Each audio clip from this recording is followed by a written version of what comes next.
Hey y'all, thanks for stopping in. Appreciate you taking time out of your busy schedule to stop in and see what it is I'm up to. 3-knife tag. Of course, I'm going to do it my way. But XDM50, Dwayne, tagged me in a tag that he had been tagged in by weapons collector or weapon collector. I don't know how much further back it goes, but I've seen this on other channels. I know Bob the Metal Guy or Bob the Metal Man has done one. I think Caleb Strain has done one. But yeah, it's supposed to be your EDC knife, your oldest knife, and a knife that you'll never sell or get rid of. With all the moving going on and whatnot, I'm missing. Have misplaced or whatever a bunch of my different knives, but I went through and I came up with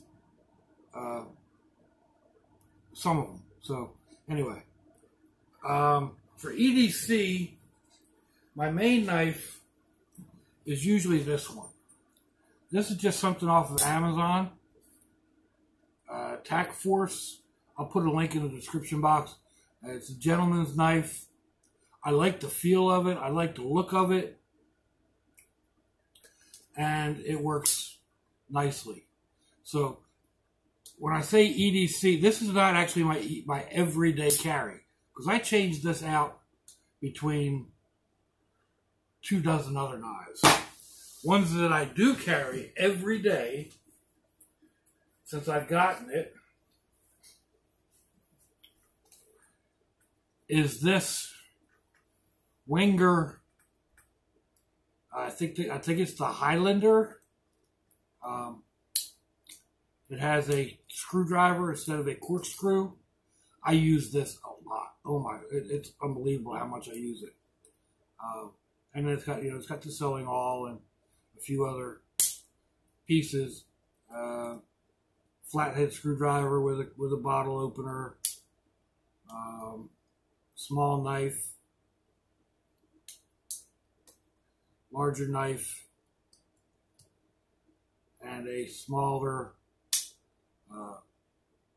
can opener, more like a P58 or P38 to actually get in there and open cans. So there's that one. That's almost always in my left front pocket. In my right front pocket is my wallet. And on my wallet is another Swiss Army knife that I carry since I picked it up. It's a nice little knife. I very seldom ever pull it out, but it's there if I need it. It does have a pair of scissors in it. And I can't really read what it says. Whitehall Products. It's got an 800 number on it. So those are those two Swiss Army knives are ones that I do carry every day. The bigger knives, like I said, they rotate. No, I think I took it back in the other room. Anyway, there's several of the EDC, the larger knives. Ones, and none of them are expensive because I have a tendency of abusing my knives, and and you end up losing them sometimes. So I have no problem cutting into a battery cable with this if I needed to, cutting some a cord off of a vacuum cleaner, driving it into a piece of wood if I need to cut a piece of wood down to make a fire. If it breaks, it breaks. It's under $15. It may have been under $10. Not 100% sure. So those are the EDC. Oldest knives. I pulled out a couple of these.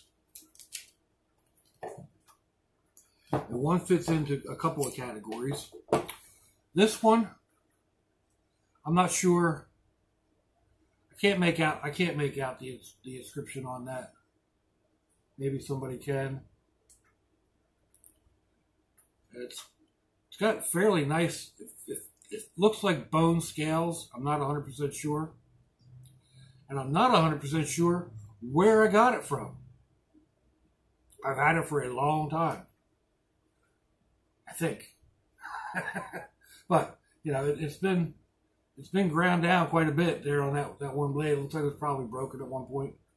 So there's that one. This is another old-timey. It may have been a Boy Scout knife or whatever. It's got the big main blade. I don't think it has anything written on it that I can see anywhere. The bolster doesn't have anything written on it. And then it has, come on now, open up. This big screwdriver, or this big knife blade with a screwdriver tip. And again, I don't know how old it is. It's definitely old. This has some real weight to it. It is super well made. You know, old school style. Even the little hook on the end of it, the hoop on the end, feels sturdy. You wouldn't have a problem hooking that onto a lanyard or something like that, and, you know, feel like you're going to lose your knife. This one, I've shown this a few times before, I'm pretty sure. It's not sharp. It probably never will be again. This is an old school bayonet. And yes, it's broken. You see, it looks like it's got wood handles. I have had this knife 15 years, I think, since my dad gave it to me. And he had it for probably 30 years, maybe 40 years. I'm not 100% sure because I don't remember how old I was when I found it. We lived down at the shore, so I was under high school age. I'm pretty sure I was still in elementary school. We lived along the Barnegat Bay. My grandfather had property on the Barnegat Bay. And they were filling in prior to putting in a bulkhead. And my brothers, I think it was my brother Bob and my sister, rest in peace. It may have been Mike, but he would have been really little at that point in time. Anyway, we were throwing sticks and rocks out into the bay. And I reached into a pile of dirt and I pulled out what I thought was a stick and went to throw it. And as I did, I saw that it wasn't a stick. And somehow I made it fall and it landed close enough that it didn't go out into the water. Grabbed it and took it home. And when we cleaned it up, this is what we had. So, again, I don't know exactly how old it is. I've always thought maybe World War I. Or in that era between World War I and World War II. It may have been a little later. It was broken when we found it. Like I said, I wouldn't touch it beyond what it is because it is what it is. Whoever broke it apparently shaved the ends of it back down again just a little bit, and yeah.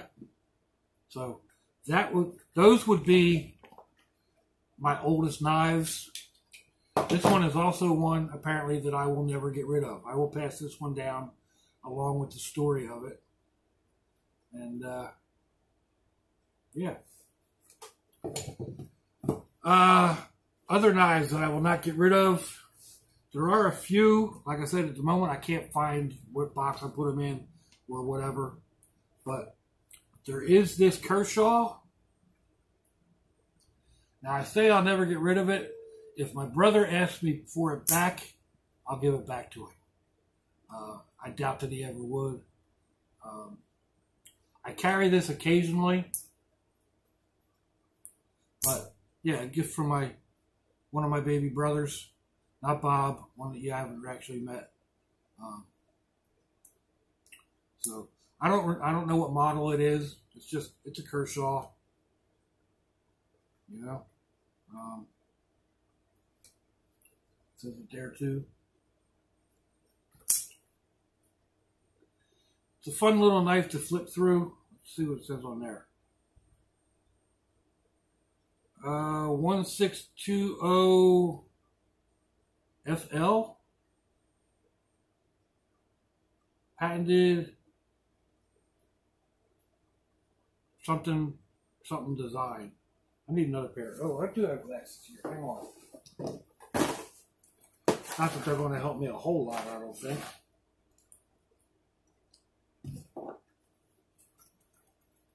It does. Patented Ken Onion design. 1620 FL. So, whatever that means, if that means something to you collectors, I just know Kershaws are a moderately decent blade. And again, the fact that it was a gift from my little brother.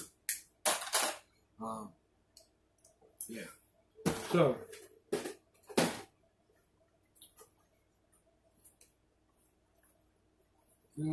backwards, Doc. That way. There we go. All right. Let me know what you think, folks. Give me a thumbs down or a thumbs up. Leave me a comment wherever it is y'all leave comments on your internet access device of choice.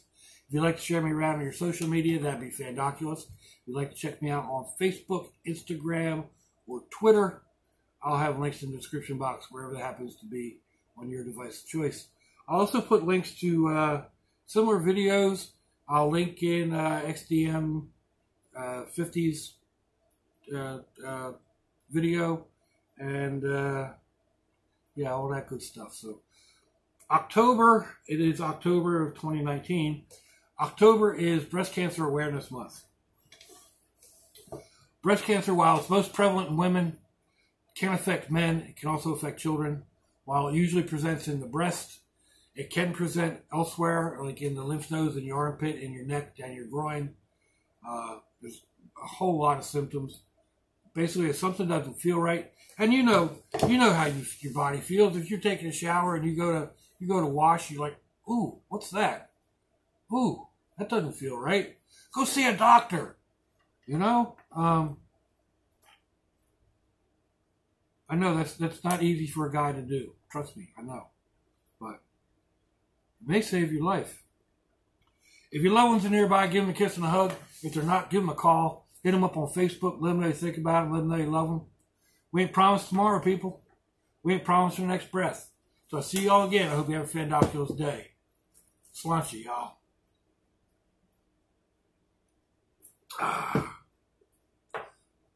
Bye-bye.